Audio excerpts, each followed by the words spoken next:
एक बार फिर से स्वागत है आप सभी का आपके अपने favourite English learning channel scholar English पर। मेरा नाम है दीपिका कुमावत और मैं इस चैनल पर वेरियस कॉम्पिटिटिव एग्जाम्स के लिए इंग्लिश सब्जेक्ट टीच करती हूँ। तो दोस्तों, आज के इस वीडियो में हम डिस्कस करने जा रहे हैं द हिंदू एडिटोरियल का वोकैब एनालिसिस। आशा करती हूँ कि आप इन सेशंस के साथ रेगुलरली जुड़ रहे हैं और इनका बेनिफिट भी उठा रहे हैं, क्योंकि इन सेशंस का मकसद है आपकी वोकैब पावर को और ज़्यादा इन्हांस करना। और ये जो वोकैब सेशंस है, ये बैंक, एसएससी, रेलवे, यूपीएससी या फिर किसी भी कॉम्पिटिटिव एग्ज़ाम के लिए इक्वली बहुत ही ज़्यादा इम्पॉर्टेंट है। तो चलिए और ज़्यादा देर ना करते हुए बढ़ते हैं हमारे वोकैब शो की ओर और जानेंगे कि आज का हमारा सबसे पहला वर्ड कौन सा है। तो आज का हमारा सबसे पहला वर्ड है पार्सिमोनियस। पार्सिमोनियस का क्या मतलब होता है? तो पार्सिमोनियस का मतलब होता है कंजूस, यानी कि जो व्यक्ति पैसे खर्च करने में बहुत ज़्यादा सोचता है, जो बहुत ज़्यादा कंजूस होता है, जो टाइट फिस्टेड होता है, यानी कि जो पैसे खर्च नहीं करता आसानी से, तो उसे हम क्या कहेंगे? पार्सिमोनियस हम कहेंगे उसे।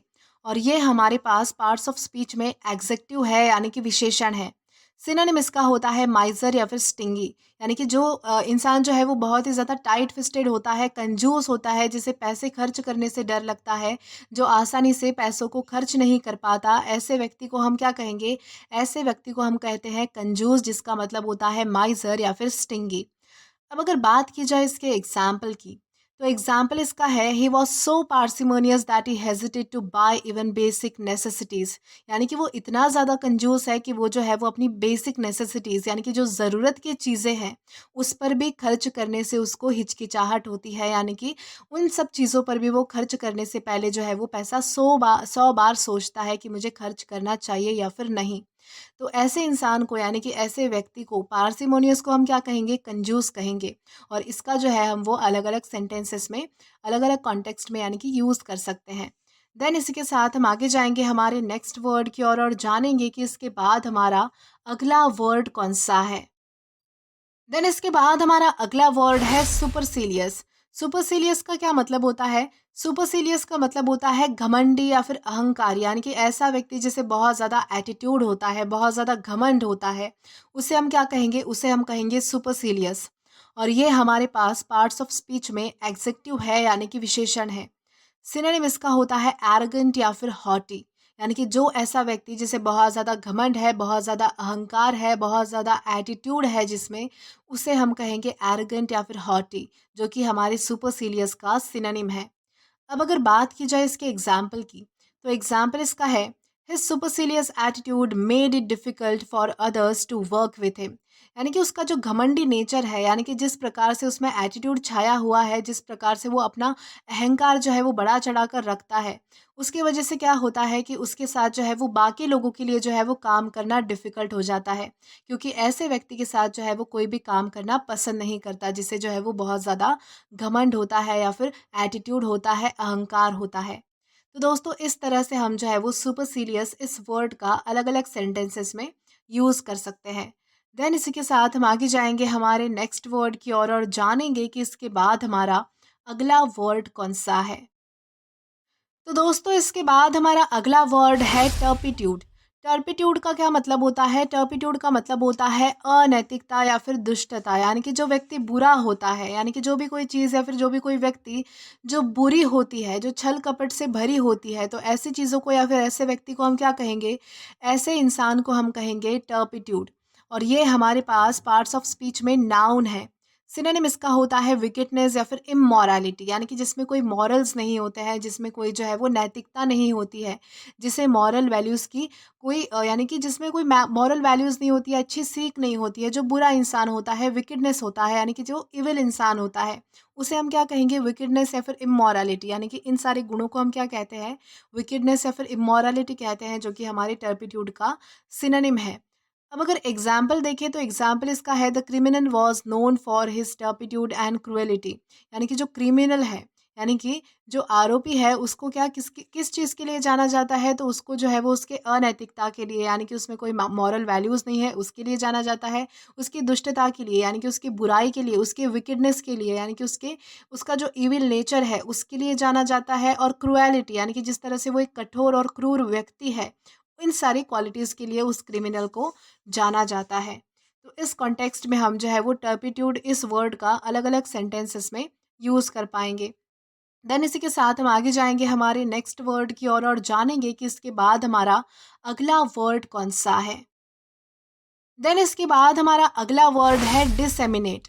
डिसेमिनेट का क्या मतलब होता है? तो डिसेमिनेट का मतलब होता है फैलाना, प्रचार करना, यानी कि जब आप किसी चीज़ का जो है वो प्रचार करते हो, उसका प्रसार करते हो, यानी कि हर तरफ, यानी कि हर एक व्यक्ति के पास उसे पहुँचाने की कोशिश करते हो, उसे फैलाते हो, तो उसे हम क्या कहेंगे? डिसेमिनेट करना कहेंगे। डिसेमिनेट करना मतलब क्या होता है कि प्रचार करना, किसी चीज़ को जो है वो फैलाना, उसे जो है वो बढ़ावा देना। अब अगर बात की जाए इसके फॉर सॉरी देन इसके बाद ये जो है वो हमारे पास पार्ट्स ऑफ स्पीच में वर्ब है, यानी कि क्रिया है। सिनोनिम इसका होता है स्प्रेड या फिर सर्कुलेट, यानी कि किसी चीज़ को फैलाना या फिर किसी चीज़ का जो है वो प्रचार प्रसार करना। अब अगर बात की जाए इसके एग्जाम्पल की, तो एग्जाम्पल इसका है social media helps disseminate information quickly, यानी कि सोशल मीडिया के ज़रिए क्या होता है कि कोई भी इंफॉर्मेशन जो है वो चुटकियों में फैल सकती है, यानी कि जो काम है, यानी कि सोशल मीडिया की वजह से जो है वो कोई भी इंफॉर्मेशन जो है वो जल्दी जो है वो उसका प्रचार किया जा सकता है, जल्दी फैलाई जा सकती है। तो इस कॉन्टेक्स्ट में हम जो है वो डिसएमिनेट इस वर्ड का अलग-अलग सेंटेंसेस में यूज़ कर सकते हैं। देन इसी के साथ हम आगे जाएँगे हमारे नेक्स्ट वर्ड की ओर और जानेंगे कि इसके बाद हमारा अगला वर्ड कौन-सा है। तो देन इसके बाद हमारा अगला वर्ड है क्वैगमायर। क्वैगमायर का क्या मतलब होता है? तो क्वैगमायर का मतलब होता है दलदल, यानी कि कठिन परिस्थिति।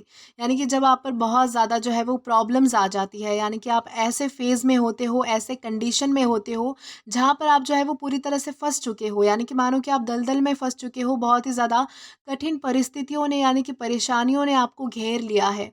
तब हम उसे क्या कहेंगे? ऐसी कंडीशंस को हम कहते हैं क्वैगमायर, यानी कि दलदल में फँसना। और ये हमारे पास पार्ट्स ऑफ स्पीच में नाउन है। सिनोनिम इसका होता है डिलेमा या फिर प्रॉब्लम। डिलेमा या फिर प्रॉब्लम का मतलब होता है कि कोई दुविधा आना या फिर कोई प्रॉब्लम, यानी कि कोई परेशानी आ जाना, उसे हम कहेंगे डिलेमा या फिर प्रॉब्लम। अब अगर बात की जाए इसके एग्जाम्पल की, तो एग्जाम्पल इसका है the country was stuck in financial quagmire, यानी कि जो कंट्री है, यानी कि एक देश जो है वो आर्थिक परिस्थितियों में, यानी कि आर्थिक कठिन परिस्थितियों में, यानी कि आर्थिक प्रॉब्लम्स में फंस चुका था, यानी कि जैसे कि वो दलदल में फंस चुका है, ऐसे वो अपनी फाइनेंशियल कठिन परिस्थितियों में फंस चुका था। तो इस कॉन्टेक्स्ट में हम जो है वो क्वैगमायर इस वर्ड का अलग अलग सेंटेंसेस में यूज़ कर सकते हैं। देन इसी के साथ हम आगे जाएँगे हमारे नेक्स्ट वर्ड की ओर और जानेंगे कि इसके बाद हमारा अगला वर्ड कौन-सा है। तो देन इसके बाद हमारा अगला वर्ड है टेनेब्रस। टेनेब्रस का क्या मतलब होता है? तो टेनेब्रस का मतलब होता है अंधकारमय या फिर रहस्यमय, यानी कि ऐसे कोई चीज़ जिसको देखकर जो है, जहाँ पर बहुत ज़्यादा अंधेरा होता है बेसिकली, और उस चीज़ को देखने पर जो है वो एक मिस्ट्री वाली वाइब आती है कि इस चीज़ में कुछ ना कुछ तो जो है वो गहरा राज छुपा हुआ है। जब ऐसा इफ़ेक्ट किसी जगह पर क्रिएट किया जाता है, तो उसे हम क्या कहेंगे? उसे हम कहेंगे टेनेब्रस। और ये हमारे पास पार्ट्स ऑफ स्पीच में एग्जेक्टिव है, यानी कि विशेषण है। सिनोनिम इसका होता है डार्क, डार्क या फिर ग्लूमी, यानी कि कोई चीज़ जो बहुत ज़्यादा अंधकारमय होती है। ग्लूमी का मतलब होता है कि उदासीन कोई चीज़ जिसका एटमॉस्फेयर जो है वो बहुत ज़्यादा नेगेटिव होता है, तो उसे हम क्या कहेंगे? डार्क या फिर ग्लूमी। अब अगर बात की जाए इसके एग्जाम्पल की, तो एग्जाम्पल इसका है the cave had a tenebrous atmosphere, यानी कि जो गुफा है उसमें जो है वो बहुत ही ज़्यादा अंधेरा था और उसका ऐसा एटमॉस्फियर था जैसे कि उसमें कोई रहस्य छुपा है। तो इस कॉन्टेक्स्ट में हम जो है वो टेनेब्रस इस वर्ड का अलग अलग सेंटेंसेस में यूज़ कर सकते हैं। देन इसी के साथ हम आगे जाएंगे हमारे नेक्स्ट वर्ड की ओर और जानेंगे कि इसके बाद हमारा अगला वर्ड कौन सा है। देन इसके बाद हमारा अगला वर्ड है इरास्किबल। इरास्किबल का मतलब होता है चिड़चिड़ा या फिर क्रोधी, यानी कि जो व्यक्ति बहुत ज़्यादा गुस्सैल होता है, जिसे बहुत ज़्यादा गुस्सा आता है, या फिर जिसका स्वभाव थोड़ा चिड़चिड़ा होता है, यानी कि वो छोटी छोटी बातों पर बहुत जल्दी रिएक्ट कर देता है, तो ऐसे व्यक्ति को हम क्या कहेंगे? ऐसे व्यक्ति को हम कहेंगे इरास्किबल, यानी कि गुस्सा आना, इसे कहा जाता है इरास्किबल या फिर चिड़चिड़ापन होना किसी व्यक्ति में। अब अगर बात की जाए इसके पार्ट्स ऑफ स्पीच की, तो ये हमारे पास जो है वो एग्जेक्टिव है, यानी कि विशेषण है। सिनोनिम इसका होता है इरिटेबल या फिर क्विक टेम्पर्ड। इरिटेबल का यानी कि इरिटेबल का मतलब होता है जो व्यक्ति बहुत ज़्यादा यानी कि आसानी से यानी कि जिसे भड़काया जा सकता है, परेशान किया जा सकता है। क्विक टेम्पर्ड यानी कि जो बहुत ज़्यादा गुस्सा जिसे बहुत ज़्यादा जल्दी आ जाता है, ऐसा कोई व्यक्ति। अब अगर बात की जाए इसके एग्जाम्पल की, तो एग्जाम्पल इसका है the irascible teacher would often lose his temper over minor mistakes. यानी कि एक चिड़चिड़ा यानी कि एक जो है वो क्रोधी टीचर जो है वो यानी कि अक्सर जो है वो छोटी छोटी बातों पर यानी कि छोटी छोटी मिस्टेक्स पर भी जो है वो अपना आपा खो देता है, यानी कि वो बहुत ज़्यादा गुस्सा करता है। तो इस कॉन्टेक्स्ट में हम जो है वो इरास्किबल इस वर्ड का अलग अलग सेंटेंसेस में यूज़ कर सकते हैं। देन इसके बाद हम आगे बढ़ेंगे हमारे नेक्स्ट वर्ड की ओर और जानेंगे कि इसके बाद हमारा अगला वर्ड कौन-सा है? तो देन इसके बाद हमारा अगला वर्ड है एस्च्यू। एस्च्यू का क्या मतलब होता है? एस्च्यू का मतलब होता है परहेज़ करना या फिर टालना। यानी कि जब आप किसी चीज़ को टालते हो, परहेज़ करते हो, उसे छोड़ने की कोशिश करते हो, उससे बचने की कोशिश करते हो, तब हम उसे क्या कहेंगे? उसे हम कहेंगे एस्च्यू। और ये हमारे पास पार्ट्स ऑफ स्पीच में वर्ब है, यानी कि क्रिया है। सिनोनिम इसका होता है अवॉइड या फिर एब्सटेन, यानी कि किसी चीज़ से बचना, किसी चीज़ को अवॉइड करना, किसी चीज़ का परहेज़ करना, उसे टालना। इन सारे कॉन्टेक्स्ट में हम जो है वो अवॉइड और एब्सटेन का यूज़ करते हैं। अब अगर बात की जाए इसके एग्जाम्पल की, तो एग्जाम्पल इसका है she decided to eschew junk food for a healthier lifestyle.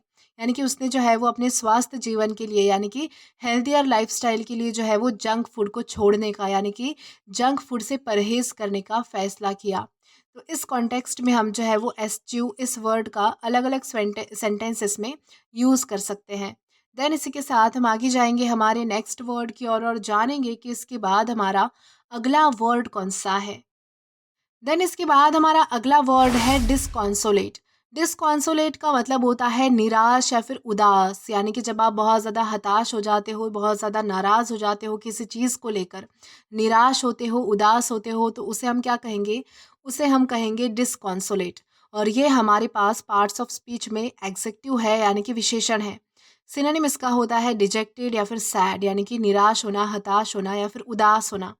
अब अगर बात करें इसके एग्जाम्पल की, तो एग्जाम्पल इसका है he felt disconsolate after hearing the bad news. यानी कि उसको जो है वो बुरी खबर सुन के जो है वो बहुत ज़्यादा दुख हुआ, यानी कि बुरी खबर सुनने के बाद जो है वो बहुत ही ज़्यादा डिसअपॉइंट हो गया, निराश हो गया या फिर उदास हो गया, जिसे हम कह सकते हैं।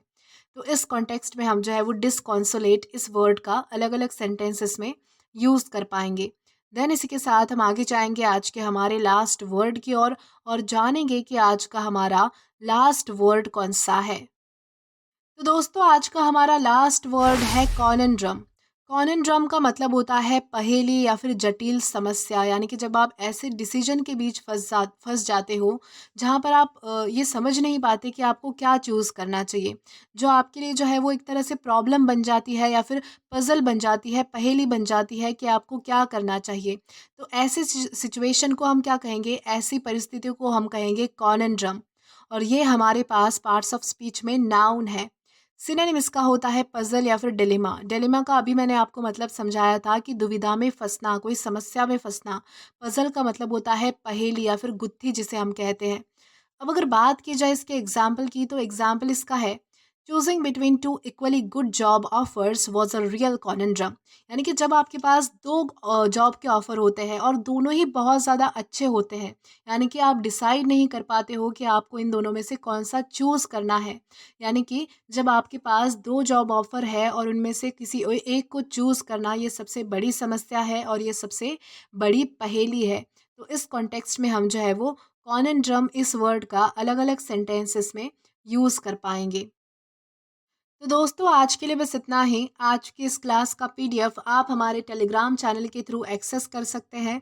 और अगर आपने अभी तक हमारा अगर टेलीग्राम चैनल ज्वाइन नहीं किया है, तो टेलीग्राम पर English with Deepika Kumawat search करके या फिर डिस्क्रिप्शन में दिए गए लिंक के थ्रू डायरेक्ट आप हमारा टेलीग्राम चैनल ज्वाइन कर सकते हैं, ताकि आप कभी भी नए आने वाले वीडियो से रिलेटेड कोई भी अपडेट मिस ना करें।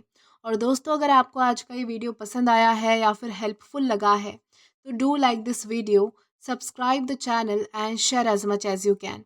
और अगर आपने अभी तक हमारे अगर पहले वाले वीडियोस नहीं देखे हैं, तो यहाँ पर मैंने एक प्लेलिस्ट प्रोवाइड की है, जहाँ पर आप क्लिक करके वो सभी पहले वाले वीडियोस भी एक्सप्लोर कर सकते हैं और देख सकते हैं।